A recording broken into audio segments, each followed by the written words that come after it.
দেখো এখন আমরা নবম শ্রেণীর কোষে দেখি 4 এর অঙ্কগুলো সলভ করব। কোষে দেখি 4-এর 2-এর দাগের অঙ্ক সলভ করছি। 2-এর অঙ্ক কী আছে, নিচের বিন্দু যুগলগুলির মধ্যে দূরত্ব নির্ণয় করো। তাই নিচে যে বিন্দুগুলো দেওয়া আছে, দেখো আমরা এখন 2-এর 1-এর অঙ্কটা সলভ করছি। নিচে যে বিন্দু দেওয়া আছে 5, 7 এবং 8, 3, এই দুটো বিন্দুর মধ্যে দূরত্ব বার করতে হবে। তাহলে আমরা দেখো এখানে একটা বিন্দু ধরে নিচ্ছি, আমরা এ বিন্দু এবং বি বিন্দু ধরে নিয়েছি। এ বিন্দুর স্থানাঙ্ক 5, 7, বি বিন্দুর স্থানাঙ্ক 8, 3। তাহলে কি এ বিন্দু 5, 7 এবং বি বিন্দু 8, 3 বিন্দুদ্বয়ের মধ্যে দূরত্ব নির্ণয়ের কী সূত্র? আমরা থিওরিতে করেছি যে দুটি বিন্দুর মধ্যে দূরত্ব নির্ণয়ের সূত্র হচ্ছে √x1 - x2 এর whole square plus y1 - y2 এর হোল স্কোয়ার। এটা হচ্ছে দুটি বিন্দুর মধ্যে দূরত্ব নির্ণয়ের সূত্র। তাহলে আমরা এখানে x1 y1 x2 y2 বিন্দু যে পেয়েছি, তাহলে এই 5, 7 বিন্দুটাকে আমরা x1 y1 ধরে নিচ্ছি, 8, 3 বিন্দুটাকে x2 y2 বিন্দু আমরা ধরে নিচ্ছি। তাহলে এখানে x1 বলতে কত? x1 বলতে এখানে 5, এখানে বসিয়ে দিলাম। x2 মানে কত? x2 মানে 8, এই মাইনাস চিহ্ন এখানে আসলো, এখানে বসিয়ে দিলাম হোল স্কোয়ার, এই হোল স্কোয়ারটা আছে। প্লাস চিহ্ন এখানে আসছে, y1 এর মানটা কি আছে? 7 আছে, বসিয়ে দিলাম।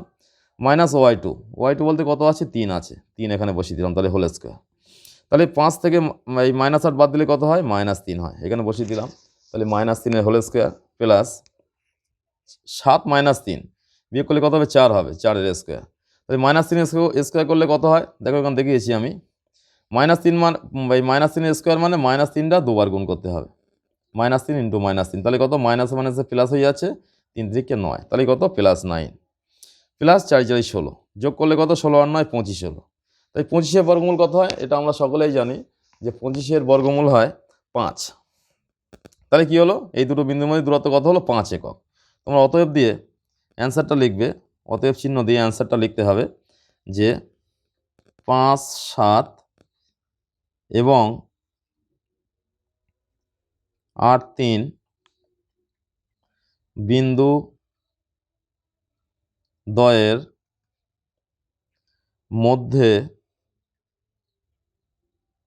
দূরত্ব ইকুয়ালস টু কত? 5 একক। তাহলে কি হলো? দুটো বিন্দুর মধ্যে যে দূরত্ব নির্ণয়ের যে সূত্র ছিল সেটা বসিয়ে আমরা মানগুলো বসিয়ে দিয়েছি।